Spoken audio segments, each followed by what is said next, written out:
This is Andi Purewal for Boxing Social in association with Betfred, and I'm joined by the beast, Gamal Yafai.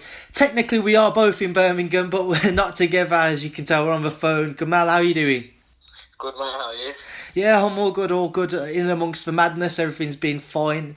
How have you been finding the world at the minute and the situation that we find ourselves in? Oh, it's a bit mad, man, because I haven't been in my house 6 days on the chop before, so without doing anything, can I? So it's a bit mad. Got the little one running around, been doing my head in, but yeah, it's alright.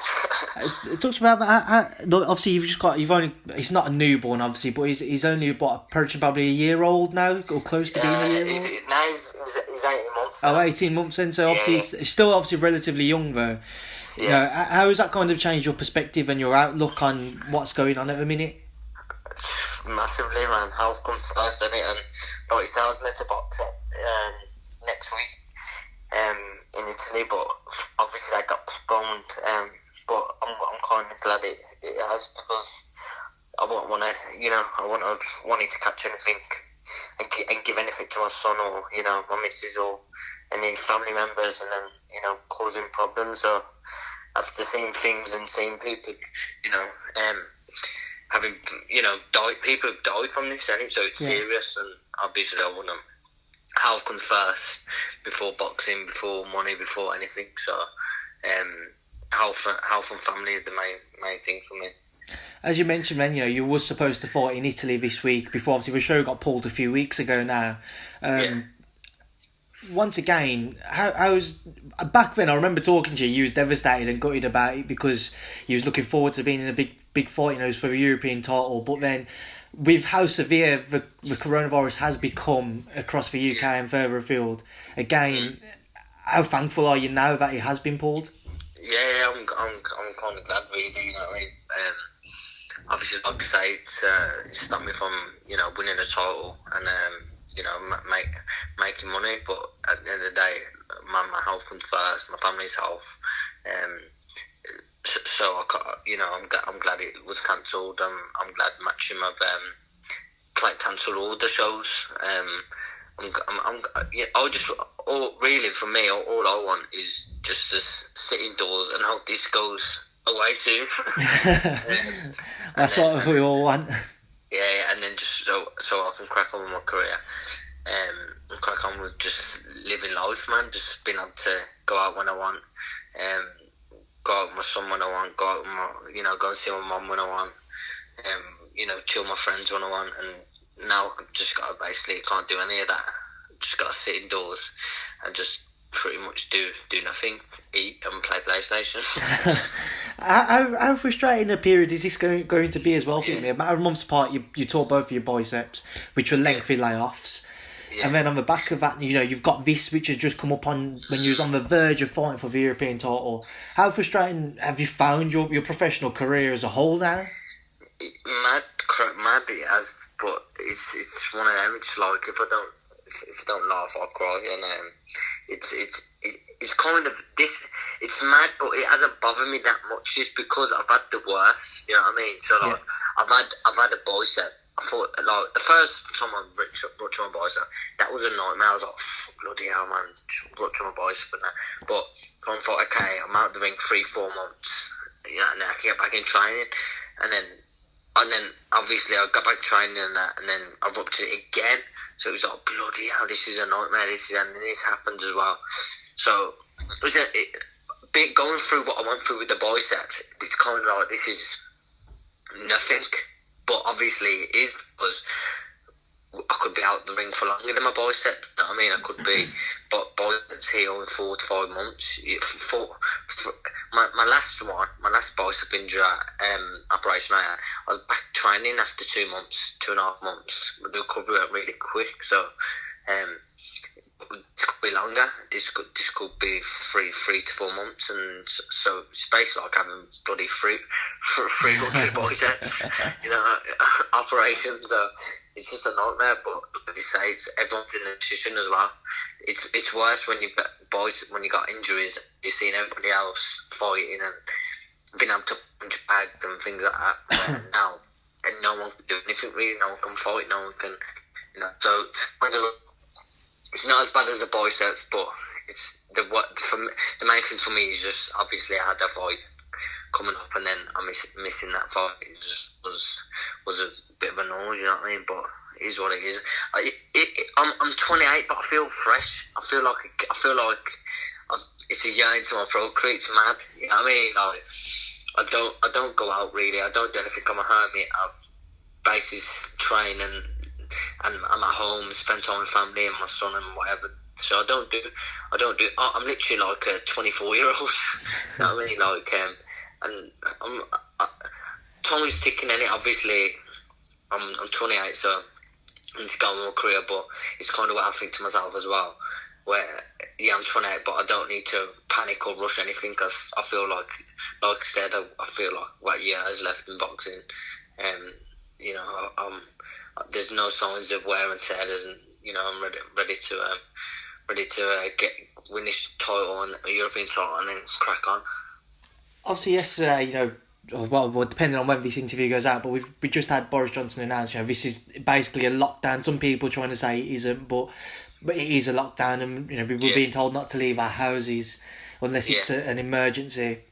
How has it kind of impacted when any training you did have scheduled to do, and how you was going to try and cope around it? Like I was meant to train tomorrow, today with Max, but obviously it got locked down. So then it was like we can't train. So I'm literally just going on a run and then come back and just sit in the house. Really, I can't go to the gym. I'm bloody scared to go to the gym and do a training session, but it's one of them. I've got to listen to what he says, what Barry says. So it's one of them. I can't really do much. I know promoters and that, Eddie, and like I think he said, like all the fighters have got to stay in shape and that, but it's hard to stay in fight shape now because you can do 1 or 2 runs here and there, and you know, but you can't really train. You can't really, you know, I can't go to the boxing gym. Go in a boxing gym and do pads with Max and do a proper training session or spar, you know, do anything.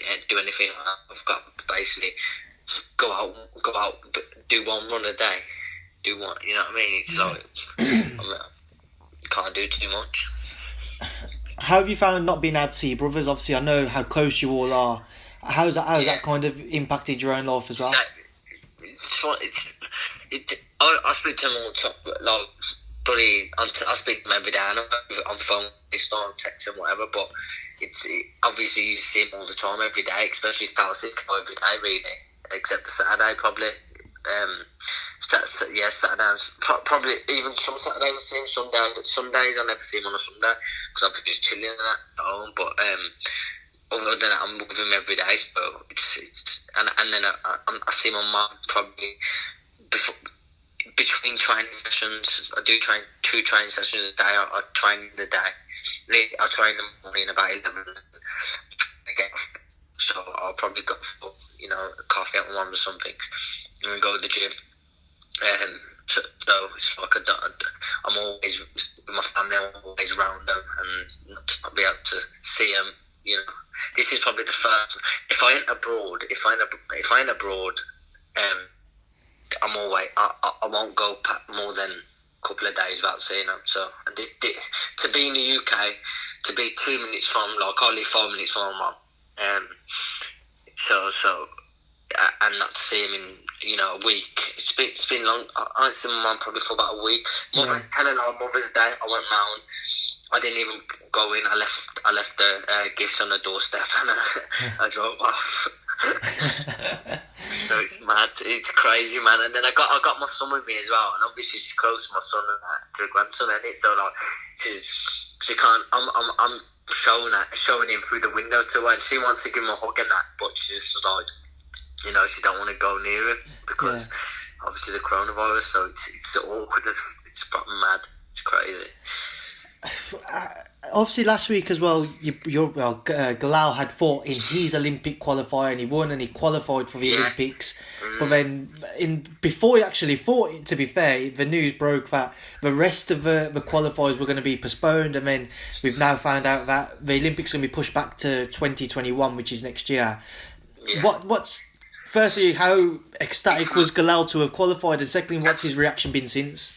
That's what I mean. It's mad because like obviously he qualified and he only had one fight to qualify, one fight, but he boxed a good kid. He beat the Russian, and the Russian's a top kid. You know what I mean? So he's fought once. He's beat a top Russian, qualified, and then it's kind of like he's come home. He can't enjoy himself really. He can't.